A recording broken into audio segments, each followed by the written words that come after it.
What's up and welcome back to Rumor Has It Official. Let's get straight into talking about 90 Day Fiance, Before the 90 Days. This is Season 3, Episode 9, and the title of this episode is Out of the Blue. This is an early premiere, part 1 of Season 3, Episode 9. Again, the title is Out of the Blue. Let's start off with Avery and Omar. So Avery gets her mom to come back inside so that she can talk more about her plans. Avery says that when she gets back to the US, the first thing that she's going to do is get a lawyer and apply for a marriage visa. She adds that if the lawyer looks at their case and says that it will take a long time to get her visa approved, then she's going to Syria. Her mom is crying and Omar is just sitting there with his hand on his face and twirling a knife. It's not fazing him one bit. Avery tells her mother that she is not trying to hurt her. Her mom says her job is to make sure that Avery doesn't end up dead. Omar jumps in very quickly when she says that in the conversation, saying, "You think that I will invite her to a country that's unsafe?"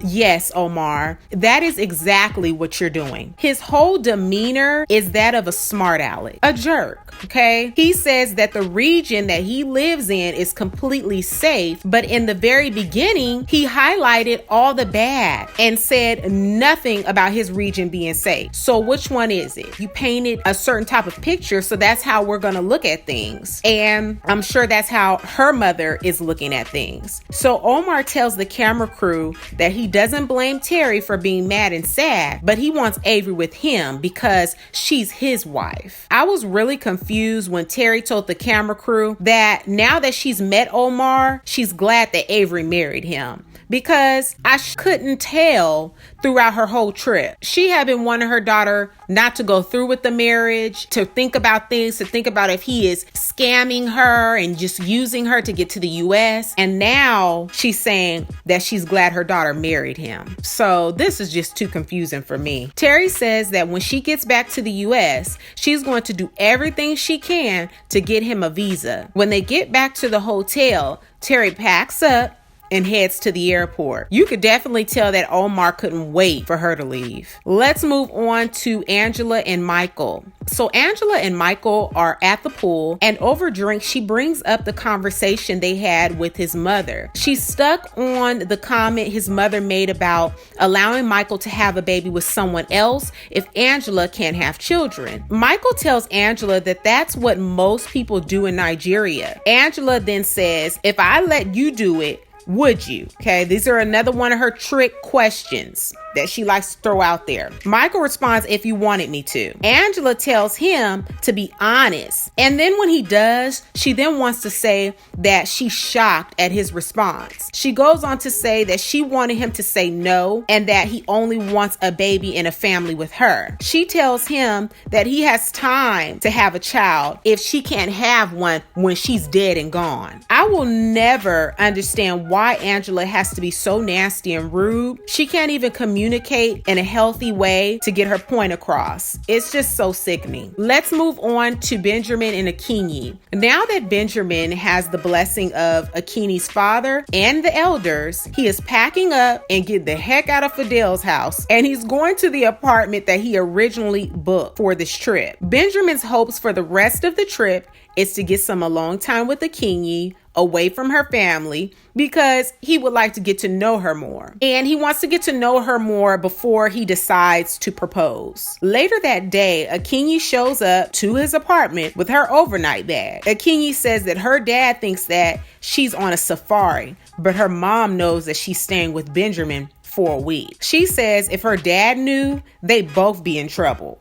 Now, Benjamin tells her that she'll be sleeping in the room while he sleeps on the couch because it would be too much temptation sharing the same room with her. So Benjamin tells the camera crew that he and Akinyi made a commitment to wait until marriage to have sex, and he wants to uphold being an example to others at his church. Benjamin says that they made a commitment, but the way that Akinyi talks, I have a strong feeling that that decision decision to wait was one-sided. Akinyi says that she's never met a guy that didn't want to have sex with her, and she thinks that it's odd. While they're having this conversation, Benjamin starts sweating bullets, okay? He is sweating. And Benjamin says that before talking to Akinyi's father about the bride price, he needs to make sure that Akinyi is ready to be a stepmom to his son. Let's move on to Darcy and Tom. So Darcy and Tom are going on a double date to the club in Albania. Everyone is ready and at the door waiting while Darcy is still finding more and more things to do,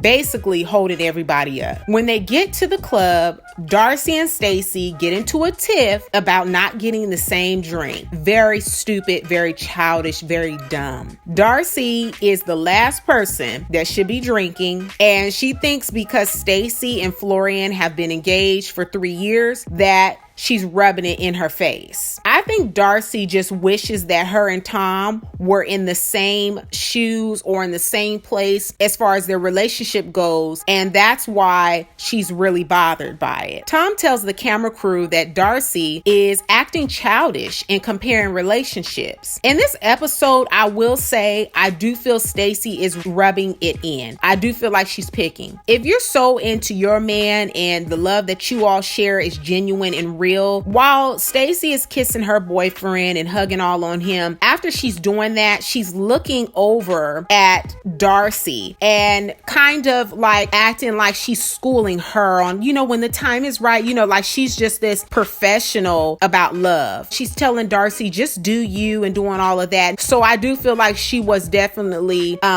picking with Darcy. Stacey is definitely trying to show off and she's trying to prove a point. Stacey and Florian say, "Are you jealous?" Now that's another issue. Them saying that. I don't think that was right. Are you jealous? They're so focused on what Tom and Darcy are doing, and they should just be enjoying one another and let Darcy and Tom do their own thing. Darcy says, "No, I'm happy with what I have." And then Tom jumps in and is like, "Are you just saying that? Are you really happy with what we have?"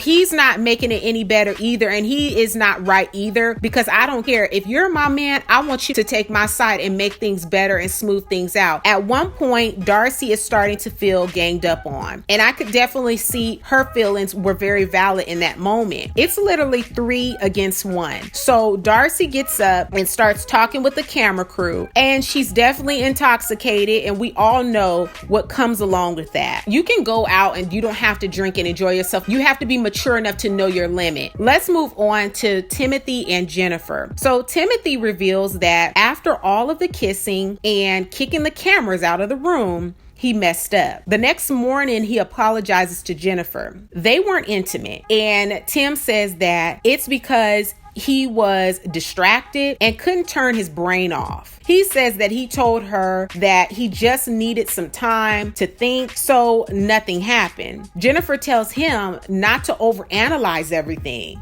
Be positive and in the moment. And I agree with that. I feel like he is still hiding something. He's saying because he's afraid to go to that level with her, and he's afraid of getting hurt because he feels like if he does completely open up to her, then if it doesn't work out, it's gonna destroy him. He's gonna be heartbroken. There could be some truth to that, but then there could be that maybe he's still hiding something. Maybe there's something else he's hiding. Let's move on to Caesar. So Caesar says that his life is ruined now. It's his last day in Mexico and he's ready to go home because he's really miserable. So Caesar's packing up and taking the chocolate panties with him. Oh, and the ring. He tells the producers that he is not ready to go home and he is not ready to tell everybody what happened because he doesn't want to hear the "I told you so's." He adds that his vision was for Maria to come to America, for them to buy a home and have kids together. On the way to the airport, Caesar tries to call Maria to see if she'll talk to him. He's still not giving up. When she doesn't answer, he says, "Maybe I can try to go to Ukraine." He adds that he is going to try and do something because he still loves her. His plans are to give her a week and then see if he can re-spark their relationship. He feels that there's hope that they will get back together. This dude is sad sad and pathetic. Let's move on to Rebecca and Zied. So Rebecca has less than a week left in Tunisia. She says with the recent things that has happened, it's raised her suspicions about Zied. Rebecca and Zied are going to see his sister in one scene, and they're going to see her again. And Rebecca says having his sister's blessing is very important to her. Since she wants Zied to have a talk with his sister alone, at one point before he leaves, he tells her that he wants to buy something for his sister. And does Rebecca have money? When Rebecca tries to give him money, he's like, no, I need more than this. Rebecca says that he's never wanted that much money from her. He wanted $500, which is $200 in American money. When she challenges him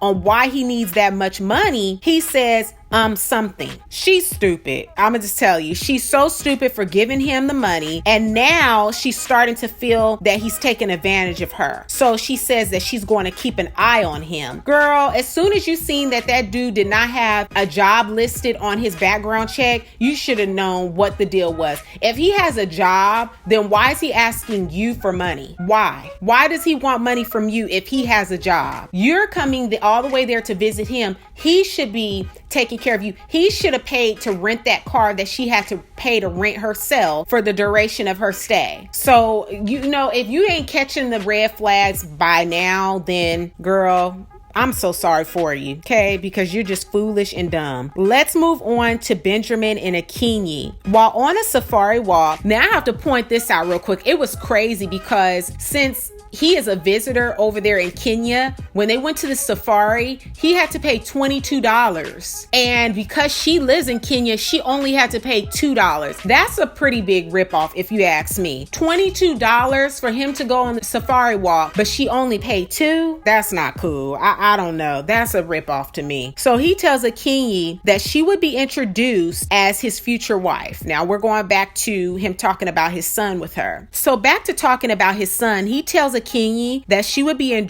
introduced as his future wife and Grayson's stepmom. Akinyi isn't making any eye contact or responding until he's like, is that okay? She then says, I'm not a mom. Akinyi tells the camera crew transitioning, being away from home and dealing with something like that, she's not looking forward to it. Akinyi tells Benjamin that she doesn't want to be a stepmom. She wants to be a friend. These are all the signs. No one ever wants to pay attention because they so bad want to be in a relationship. They're so desperate for these relationships to work that should have never happened in the first place. Once she tells him that she just wants to be a friend to his son, Benjamin says to the camera crew, if she wants to get married, she doesn't have much of a choice. Wow. I need to hear your thoughts on this early premiere, part 1 of 90 Day Fiance Before the 90 Days. This was season 3, episode 9. The title of this episode is Out of the Blue. Comment down below letting me know all of your thoughts on this early premiere. Give this video a big thumbs up and share it with a friend who also loves watching 90 Day Fiance Before the 90 Days. Don't forget to subscribe and hit the bell so you'll be notified on the next time that I make an upload. And I will catch you all in the next video. Peace.